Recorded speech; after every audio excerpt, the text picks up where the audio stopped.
went through store procedure and we saw 4 different types of store procedure in terms of parameters. So the first one was in which we create a store procedure and you don't need to pass any parameter value. So like it can do a simple task like you have to read a table with some clause and all, or only few fields of table. You can just create a store procedure and just call that store procedure. So it will do perform that query. So you don't need to pass any parameters in that. The second part was the store procedure with only one input parameter.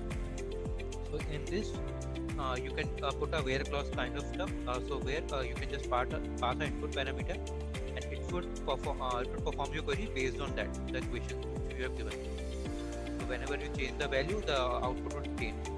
So these are with single parameters. Then we have another that has the output parameter. So you are not going to give any input, but you are going to get an output from it. So it's like when you need to find a maximum or some mathematical function that in which the record is only one. You are getting only one output. You can use this kind of store procedure.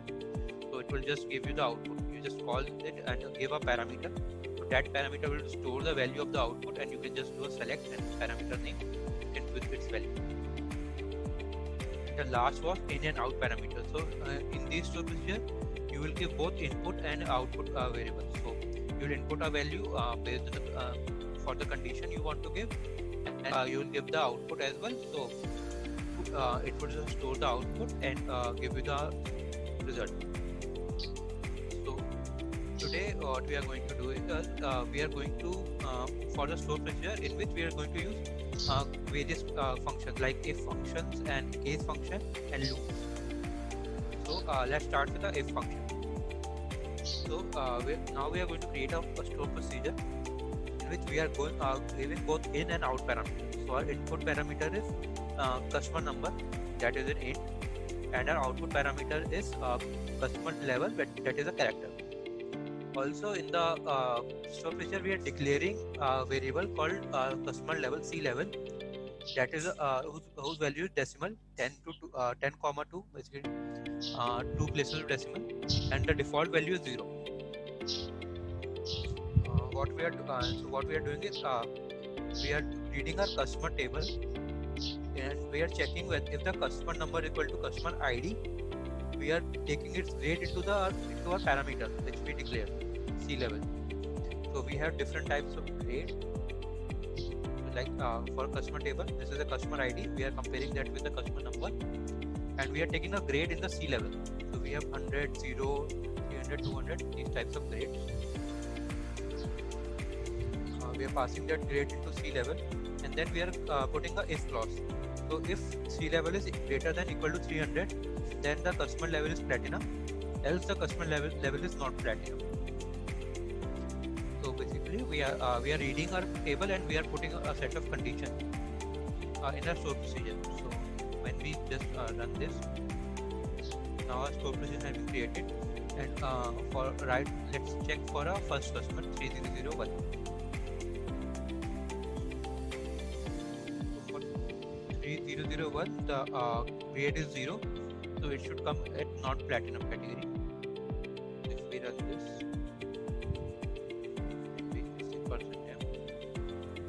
so it's not platinum. So once we change it to C, and run this again,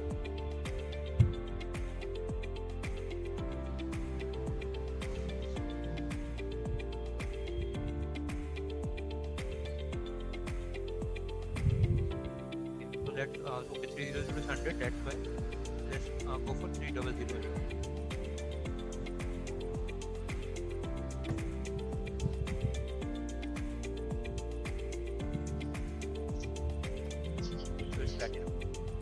So you can just input your if clause in the store procedure. So whenever you call a store procedure, it will read the query as well as it will just perform the if task.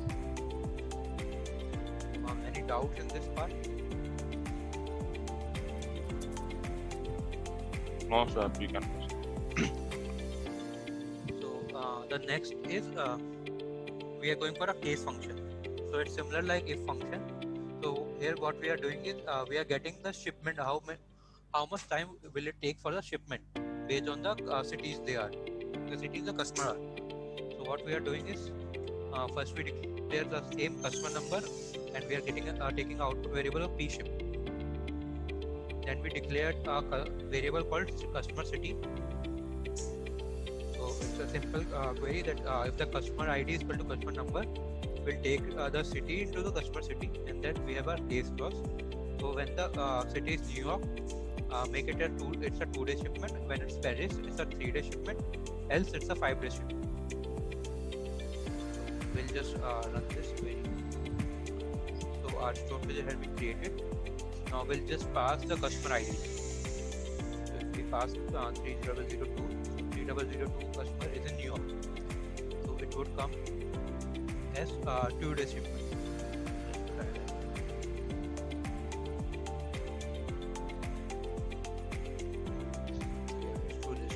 Let's try some other customer. So 3004 is in Paris and 3009 is in Mumbai. Start with 4. Paris is 3-day shipment.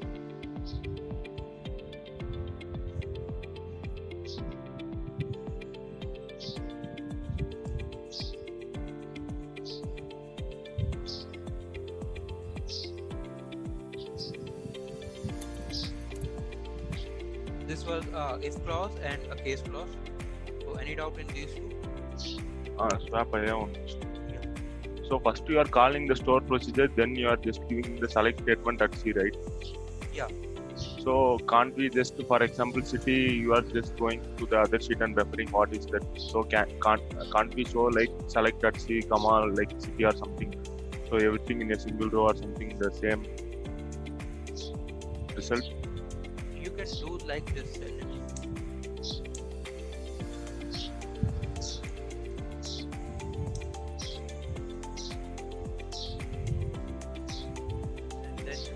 Both of them and run this click on this function, so it will execute both of them. So it's, here you have 5 bits. Okay, we can't merge these two, right?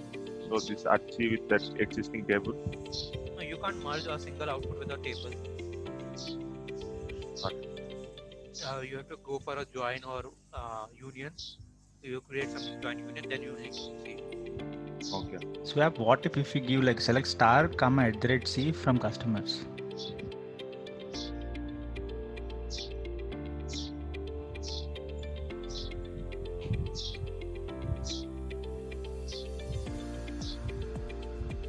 Yeah, okay. But the same output is coming for all. Yeah. Okay, understood. Okay, so what you wanted it that it would read the complete table, and for each customer it should give what would be the days.